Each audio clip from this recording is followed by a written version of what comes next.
soul to slowly dissipate.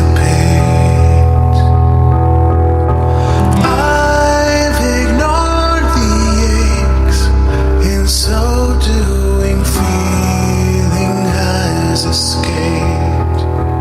What's left of me now? What's left of me now is just an empty carcass. The ones who